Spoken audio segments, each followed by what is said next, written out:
Major from A&P-REACTS. I'm here today with Pi of Lord of the Lost. How's it going? Hi, I'm fine. I might be a little exhausted right now because I just finished a workout, good old home workouts, with a video where the person is telling me what to do. Oh, I was going to say, do you listen to your own music when you're working out? No, no, no, not because I think oh I should listen to my own music because I do listen to us myself, but no, I listen to right now. It's mostly Spirit Box and 80s music. Spirit Box. Okay, so what did you think of the latest video they released? Since I have you on, I mean, you brought it up, so now you're putting yourself on the spot. That's perfect. No, I mean, it feels like to me anything they put out or they could put out anything, I'd love it because they have a very good sense for making it aesthetically pleasing, writing a good song most of all, and to be it make it they make it always make it something special. Yeah, Even though the last one, Circle with Me, isn't it, from the structure and everything, it's very pop-ish, like A B C yeah, it B is. part, right? But I'm Even not even mad. even the vocals, the clean vocals, feel very popish. They come very clean, but I think that's what makes the song great. Yeah, especially in the pre-chorus where she's like, it's very R&B, Yeah, yeah, yeah, very exactly. R&B, I, and I I got love I got that. I got the same vibe. I got the same vibe. Now Yeah, we're here today to talk about the five bands that influence you the most. First of all, I want to say thank you for you coming onto the channel. I'm a thanks for having me. we're huge fans of the band, so it's an absolute pleasure and honor. I'm bowing down to have you on the channel with us Same, today. So thank you same. very much. But before we talk about these bands, let's talk a little bit about you. How did you discover music? Was there was always music playing in the house? Like, did your parents listen to music? How did Um, heavy music come into your life? Um, it's not like I was born in like a musician's household or anything. So my father isn't a pianist, and my mother isn't an opera singer or something. Um, I know for a fact that my mother loves ABBA, the Swedish band, and she loves the Scorpions. Wind of Change is her favorite song, but um, as far as I've gotten introduced to music, it was my sister's fault, my gain, because she when I was young, when I was 10 or so, it was the time that Limp Bizkit and Korn and Linkin Park came up, like that whole new metal era, Hmm. that like the original new metal era that I love. And for the guys viewing who don't know me or who didn't know my age, I'm kind of young, kinda. I'm 27, so this is the first heavy bands, whatever is heavy to you guys, were Linkin Park and Limp Bizkit. Um, so that's how music got that kind of music got into my life because of my sister. Then I stole her albums and I still have them. She knows that I have them, but I still have Meteora and Hybrid Theory and You've been stuff. borrowing them for a very long time. Yeah, And, still am and will forever. so then you discovered through those bands, and then what made you pick up a guitar? Like, did you immediately gravitated towards guitar, or did you try other instruments or other things before landing on it? I initially wanted to play drums actually because, and it still is one of my favorite instruments because it is very dynamic and diverse. And I mean, you also just look very cool mostly when you play it, and the energy that you can express is awesome. I love drums. I wish I could play drums. I can't. I can't really. I mean, I can hold a beat, but that's not playing drums. But I wasn't allowed to when I was younger because it was too loud. I was just going to say, I'm sure your parents appreciate the fact that you play guitar. Yeah, which doesn't make sense at all because drums were too loud. But then I got a Marshall amp and an electric guitar that I was able to Yeah. rip basically. So it was too loud as well. But here I am now being a guitarist, and Did I'm quite fine with that.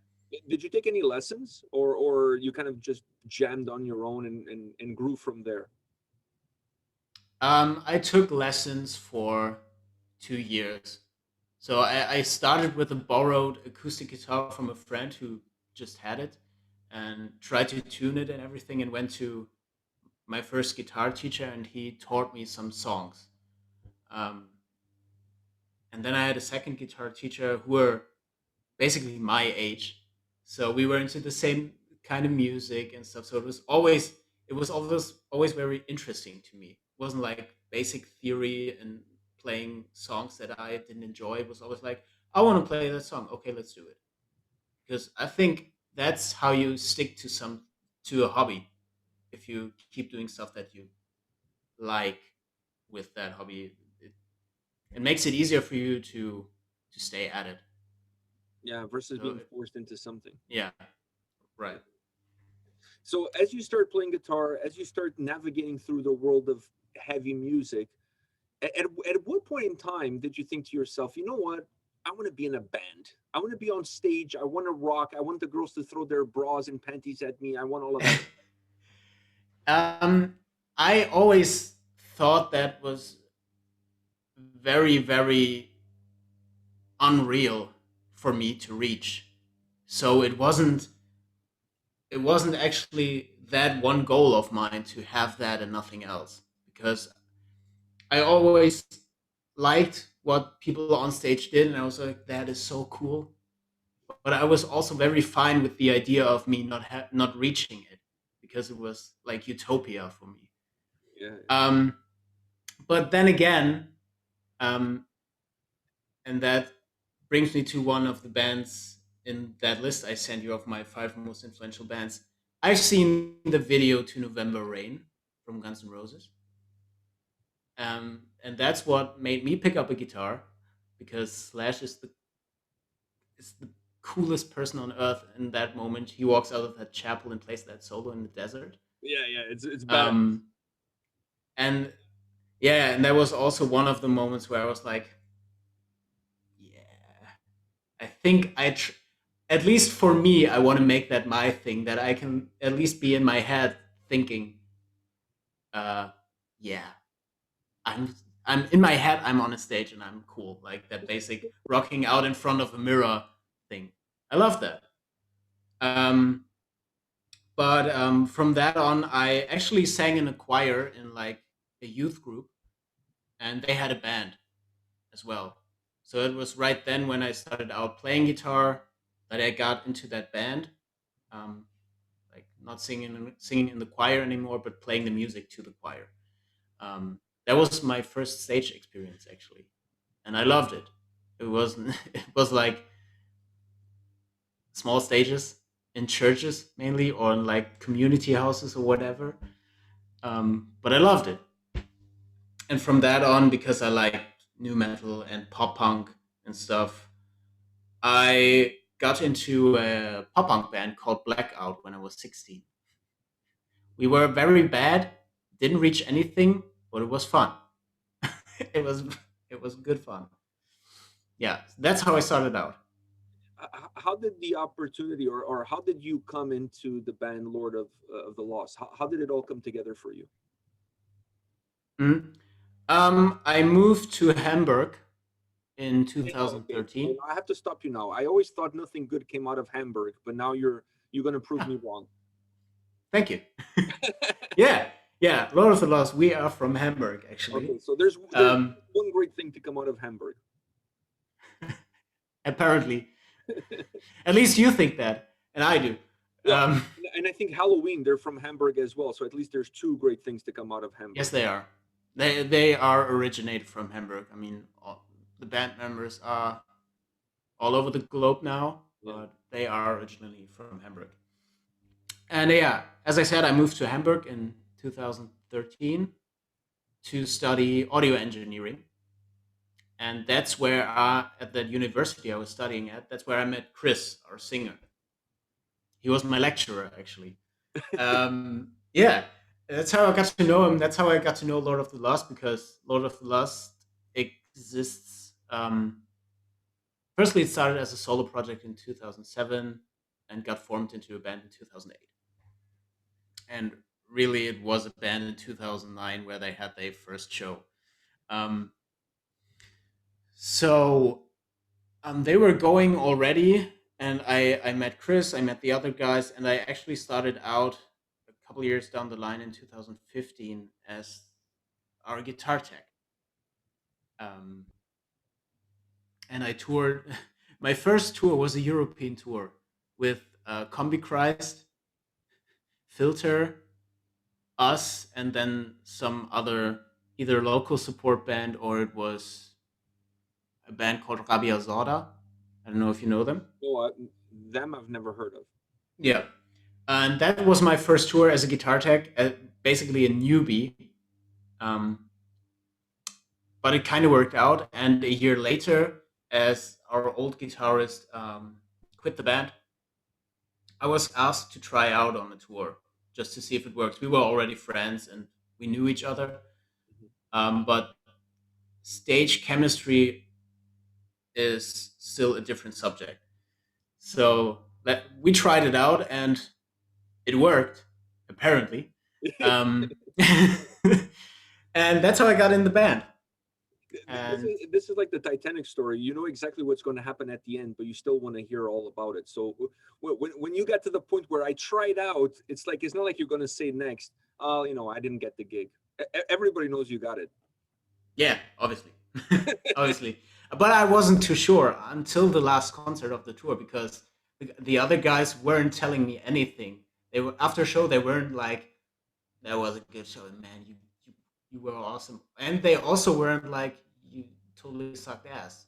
They didn't say anything until the intro of the last show, where we already had our click going and everything. And Chris was like, "Do you want to stay?" I was like, "Huh? Do you want to stay?" Yeah. Okay. And then I went. Then I went on stage, and yeah, the rest is history. Wow, that's crazy. Did that Yeah. impact your performance, getting that news before going on stage? Uh, I actually don't remember much from the gig.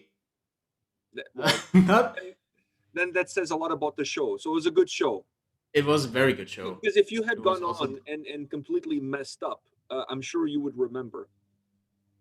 yeah, true, true. You always remember your mistakes, but not like, You remember or the best ones. seldomly the moments. Yeah, true. Seldomly the moments where everything is perfect. Perfect. Exactly. I was saying with Guns N' Roses, you mentioned November Rain. Was it November Rain the song that introduced you to the band, or did you know about Guns N' Roses before you watched that November Rain video? It was also actually that song that introduced me to Guns N' Roses. So I was like, "Who the hell is that?" Because my knowledge of music was more in the like pop punk direction and a few metal bands, but classic rock or sleaze rock or whatever you want to call Guns N' Roses, I had no idea. And that song to me, in combination with the video, um, yeah, that was it. That was it. Where his head. That's so awesome. That's what drew me to them. Once you heard that song, once you saw that video, did you go back to the earlier albums, or you dove headfirst into that Use Your Illusion 1 and 2? No, no. And I still do it when I see a new band, or a new band to me. I want to see where they started, and I work my way through the discography from there. And obviously, where they started was Appetite for Destruction. At least that's what was available to me, and that's quite a good start. Yeah, it is. It's quite a good start. And I remember seeing a live video on YouTube where they play at the Ritz in '87, I think. I don't know. And this video still to me is the greatest video of them maybe except for November Rain, but the greatest live show I think they ever did to me. I've never been at a live show. I don't want to go because I still have that one image of that show where it's like their guitars are heavily detuned.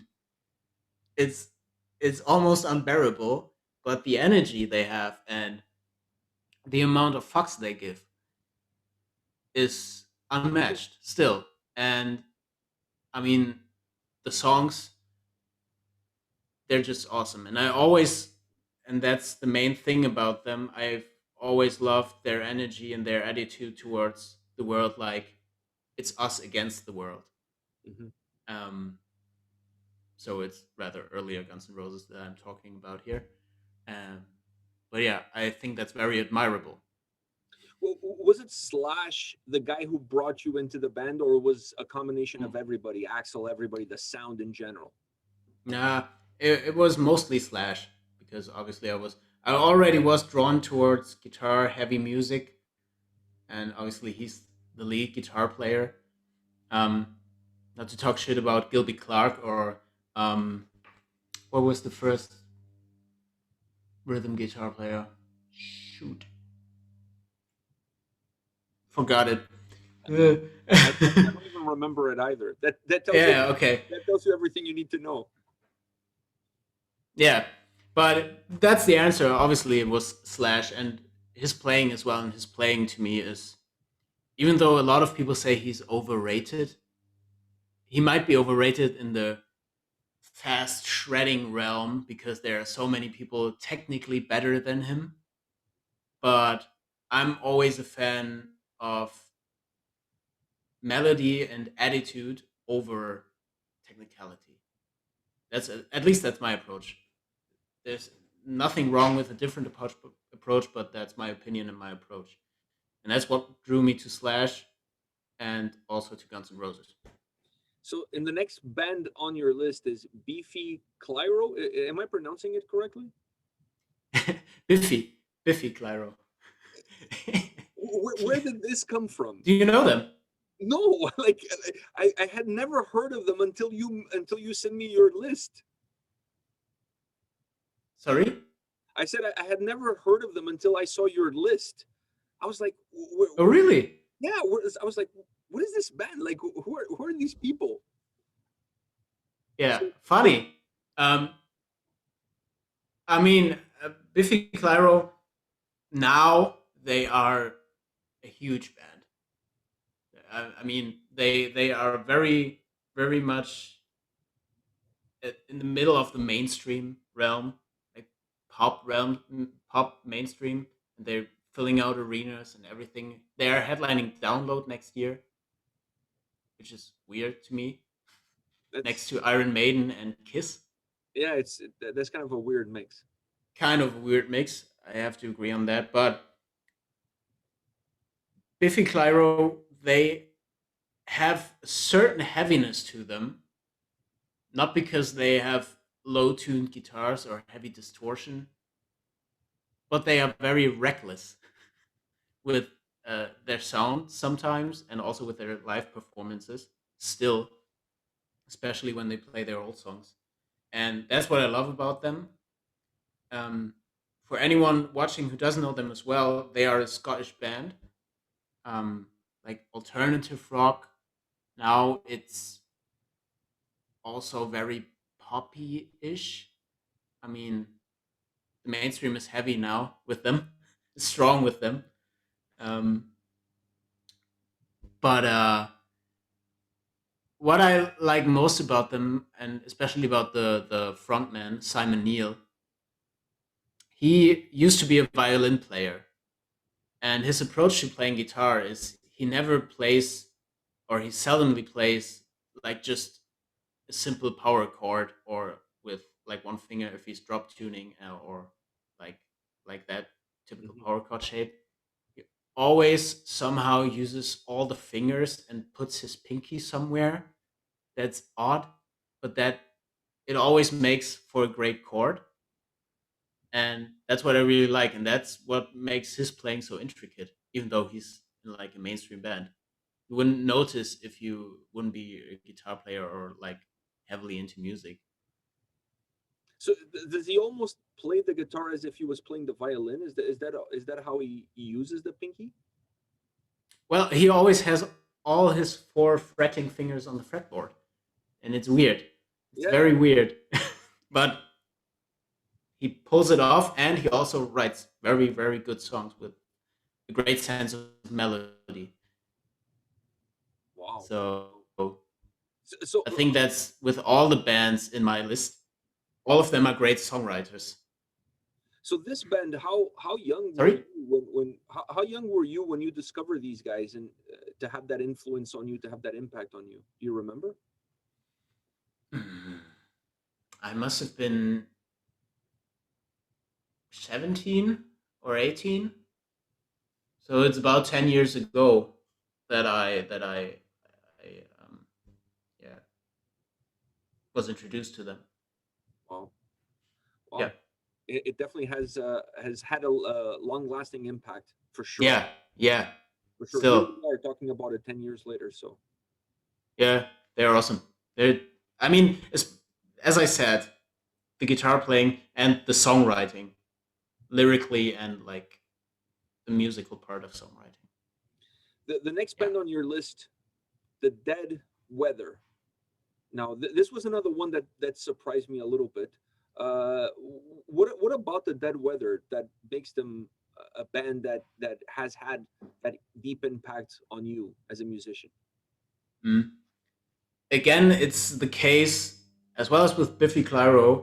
It's their reckless attitude, so it's always performance and energy over like perfection, especially live, and also on the records. There are always like noises that are kind of disturbing. So they're kind of noise rock ish, grungy. Well, it's a weird mixture. I mean, their guitar player, who's Dean Fertitta, um, he he probably influenced by Jack White, who's playing drums in that band. He uses a lot of fuzz and a lot of weird pedals that make his guitar almost, I don't know, just a noise machine. It's not like he's playing a normal distorted tone, but it's always very, very noisy, but controlled. It's almost like controlled chaos. Chaos. Okay. Yeah, controlled chaos, and also the front woman, Alison Mosshart. You might know her from her other band, The Kills. The Kills, yeah, The Kills. Um, her voice, I don't know. I'm very, very much drawn to female voices when it comes to singing, and her voice, I don't know. It does it for you. It does it. It does the trick. It is always like, and also I mean, everything about that band, even the bass player, who's very, very introverted in his way of presenting himself. He's just the coolest guy ever on stage. Like the typical bass player, just grooving along, but always just playing perfectly to support the song. Yeah, yeah, yeah. He's like And the obviously there's player. Jack White, and yeah, and obviously there's Jack White, who doesn't need no introduction. No, he doesn't need a calling card. Everybody knows who he is. So Yeah, he's kind of like one of those anchors of the band as well. The yeah. next one on your list is a really interesting choice. They're one of my favorite bands as well, and that is Architects. I love this band. They're one of those bands that I feel like they can do no wrong. I mean, at least I Mm. can't find anything wrong that they have done. So, what is it about the Architects that had an impact on you, and what have you taken from what they've done into your own playing style, into your own way of approaching music? Mm. What initially got me towards drew me towards architects is, and I think that is what everyone has when they hear a band and they immediately love a band, um, because you feel understood, right? When you hear a band and can you have that feeling of they get me, they get me. So it's more in a way of I'm really drawn towards their lyrics for one part, and when we're talking about guitar playing, I mean, rest in peace, Tom Searle. He's, I think, one of the best riff writers that has ever walked this earth, because it always sounded fresh. You were always able to tell that's Tom Searle or that's Architects. Mhm. Um, but apart from that, now that they moved on or had to move on from that, and were able to just reinvent themselves and even put something on top of that, that goes to show that they are just they're just a very great band. If you like them or not, but they don't have to justify their position they're in, I think. They're, I think you nailed it. They're one of those bands where you said you drawn to them. I always say that you find yourself within them. Mm. They're a band that just allows you to discover something that you perhaps you didn't know about yourself, but you discover that when you listen to their music, because they kind of pointing at you and letting you know that, hey, this little Yeah. piece here is part of who you are.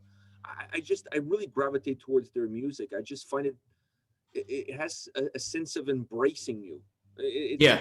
makes you feel comfortable within it. It's just, and like I said, it doesn't matter how many times they change or what changes about them. They always find a way of still being who they are, which is very interesting. Yeah, completely, completely. And you are always able to tell, hey, that's Architects. Exactly, exactly. Always. And that's Always. admirable about a band, I think. And You can also tell other bands who try to be like Architects when you listen to them. It's like, completely. I mean, just have to look at the metalcore scene, or at least a lot of the bands. I mean, I'm opening maybe room for discussion here if they are metalcore or not. I'm sorry. Um, it's just my word for it. Um, but yeah, and also, as you said, you find yourself within them, and you feel embraced by them. Their lyrical content. I mean, their lyrics are mainly written by Dan, the drummer. Um, he's just a wordsmith, man. I don't know. And with my own lyric writing, for my band, it helped me expressing something that's not like I love you, you love me style, like the typical okay, it's obvious thing, but it's still very very clear and distinct what's to be said here. And I find it that they bring to the forefront um, metaphors. They bring to the forefront a yeah, different way of expressing simple feelings and simple thoughts, but in a way that it's not cheesy. Do you know what I mean? yeah, it's not cheesy. It's not at all. Although a good friend of mine said to me, in lyric writing, give cheese a chance. At least give it a chance. I've never heard that before. I like Give that. cheese a chance. Yeah, I mean, just give it a chance. If you don't like it, okay, but give cheese a chance. Hey, sometimes I think it all depends also what genre are you talking about, because if you're talking Yeah. about power metal, you need as much cheese as you can get. Yes. That is true. Uh, Completely. I mean, without cheese, you don't have power metal. You need all the cheese, like Swiss cheese, Gouda cheese, American cheese, processed cheese, goat Everything. cheese, all the cheese. Yeah. True. And it always and then again, is there enough cheese? I don't know. But well, maybe if you're lactose intolerant or a vegan, I don't know.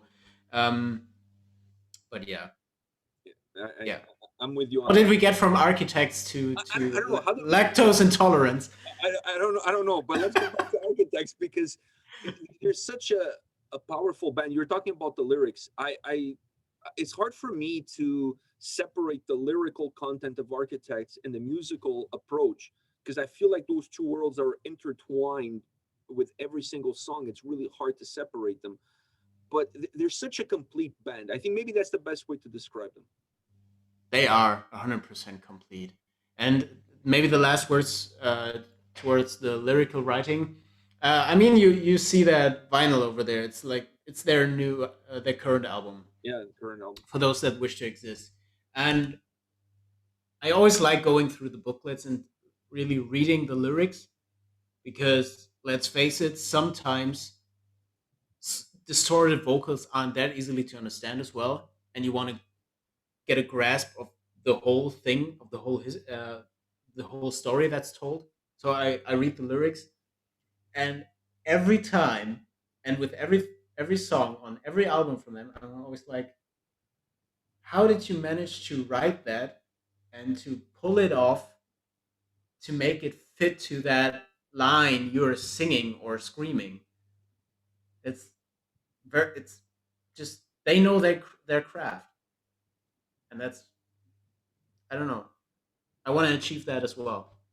Well, that's why they're architects, right? They build the perfect Yeah, they build true. the perfect schematics, right? So Yeah. their name fits them perfectly. Uh, Oh, God.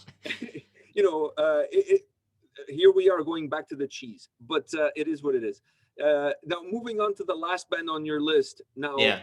this is a band that I think is very polarizing. Maybe you feel Yeah. differently about it, but I think they're very polarizing, and that is Bring Me the Horizon. Mm, Um, so I'm assuming you discovered them through their first stages of Bring Me the Horizon. So mm. the question is, first off, what was it about them? Was their aggression, their style, the new approach that they brought to music at that time? Because they're really in the forefront of metalcore. They were, and it was that rare case of you didn't search for something that you wanted to hear, but as you were hearing it, you were like, "That's exactly what I was searching for." And for me, that was the song of them, "It Never Ends," from the album "There's a Hell, Believe Me, I've Seen It." "There's a Heaven, Let's Keep It a Secret." It's a very long album title. Um, and as it started, that minor chord, there's like and so on, and along with that triplet gallopy thing after that, I was like, This is "That's it. it for me. That's it. That's what I always wanted to hear." No band that I heard until then pulled it off in that, to me, in my opinion, perfect way. And I was like, yeah, that's it. That's it.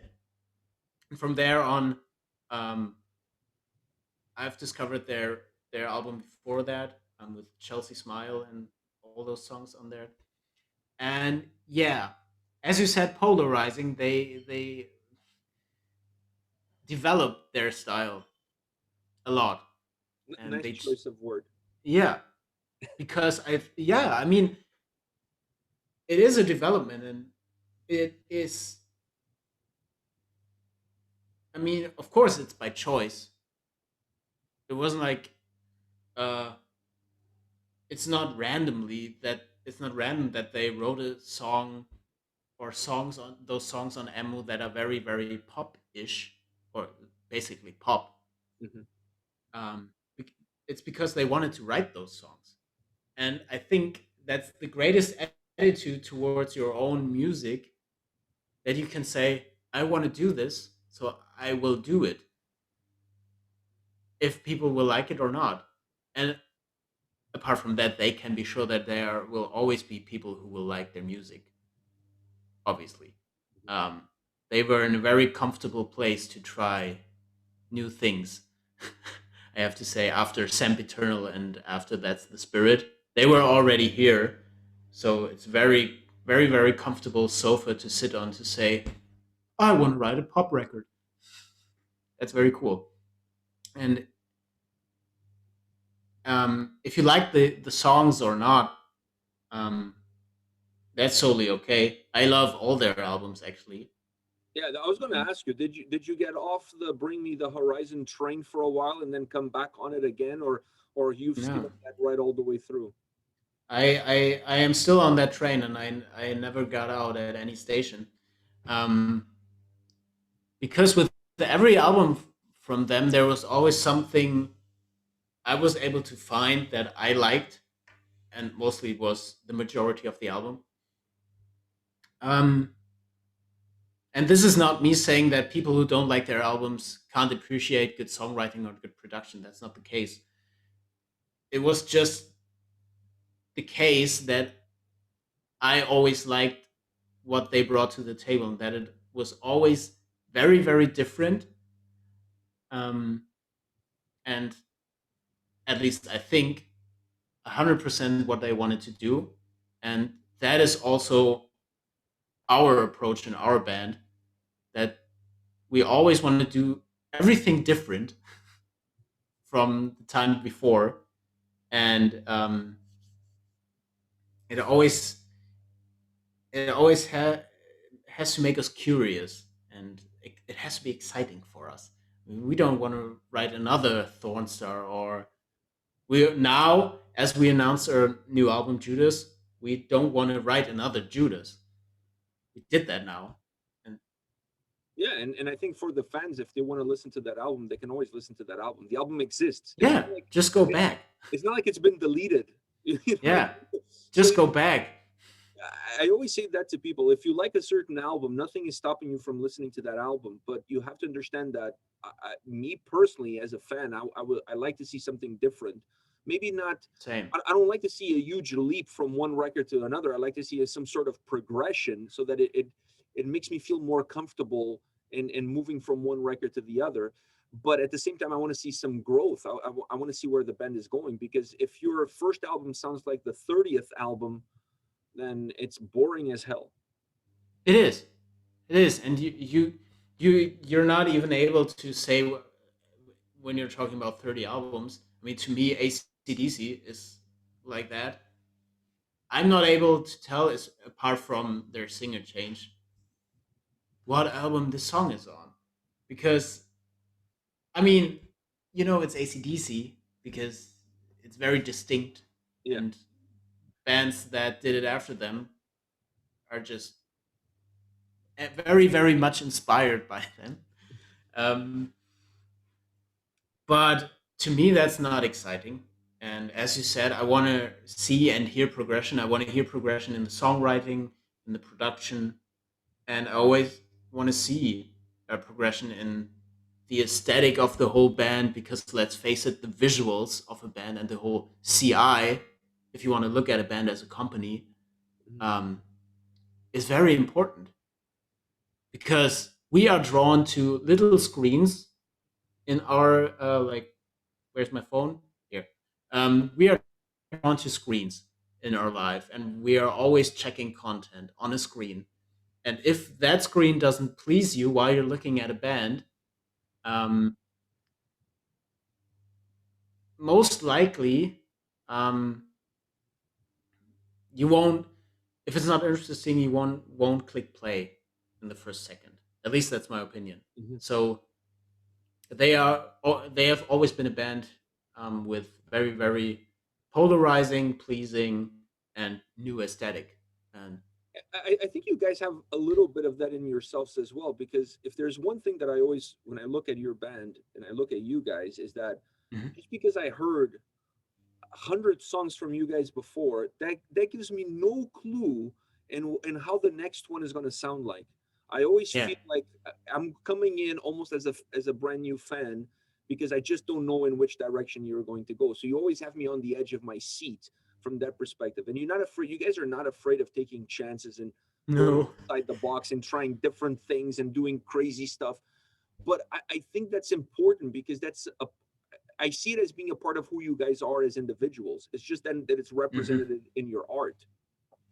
Yeah, of course. I mean, we at least we try to produce, in terms of music and videos and pictures and everything, artwork, what we'd like to see next from our favorite band. And to a certain degree, we are our favorite band, because otherwise we wouldn't be able to put 110% into it, if it wasn't our favorite thing on earth, right? Um, and I think that that will always be the one of the main things about us is that expect the unexpected, right? So at least we try.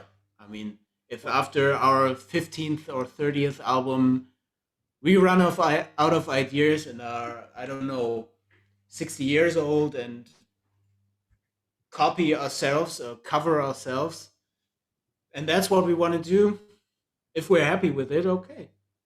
maybe But that's not the case right now. maybe you guys can always take a page out of Caliban, where their latest record, where they went back into the vault, pick up old songs, and then transfer them into German and revamp the songs and releasing a new album. So maybe you guys could do something like that. I don't know. I don't think you guys are going to run out Hmm. of ideas. Let me just put it that way. Nah, so far I'm not. I agree with you. We won't. So far, I agree with you. I think you guys are a fountain of creativity. If there's, Thank you. like I said, if there's one band that I always find super creative in the way you guys approach your music videos, the release of anything related to the band, to the albums, to the music, it's you guys. You guys are super creative. So I don't Thank think you. that that fountain of creativity is gonna disappear anytime soon. I think we're all safe. Yeah, I think we're good. I think we're good. Yeah, I think we're good. Well, Pi, thank you very much for your time today, man. I really appreciate talking to you about your favorite bands. Even though some of them to me were brand new, like I had never heard of Biffy Clyro. So I now I feel like Yeah. I need to dive into this and learn more about this band. But it was really interesting talking to you about how everything started for you, how you joined the band, and your most influential band. So thank you very much for your time today. Thank you for having this lovely chat with me, and thanks for inviting me. I mean, I just I reacted to to an Instagram story of Dom of Northgard and Equilibrium because he's one of my buddies. Saying that's cool, Yeah, it's a and now we're here. you That's know we're very here. cool. It's a small world. Like for me, like I tend to invite people that I know so that it makes things more comfortable, and I don't like to Yeah, reach out to people because I don't want to put people on the spot and kind of force them, to come on the channel and chat. But when I sure. saw you replying to that story, I was like, okay, I gotta have this dude on the channel. I have to. And then you show up wearing a Ghost Kid shirt, which Yeah, he's a good friend of mine. So everything comes full circle. It's the German connection. yeah. Germany is very the German music scene, at least the heavy It's music scene, is very small. but it's alive and well. Yep, true. It's To alive. anyone who says it's dead or metal is dead or rock is dead, you should listen to yourself. Yeah, I agree with you. I agree with you. Sound weird. Well, thank you very much for your time. Maybe we'll chat down the line closer to the album release date so we can talk a little bit about the record. Yeah, please. That would be amazing. So until then, all the best. Stay safe and stay healthy and keep those creativity juices flowing. Likewise. Thanks for having me, and we'll talk. I know that. All right. See ya. Bye.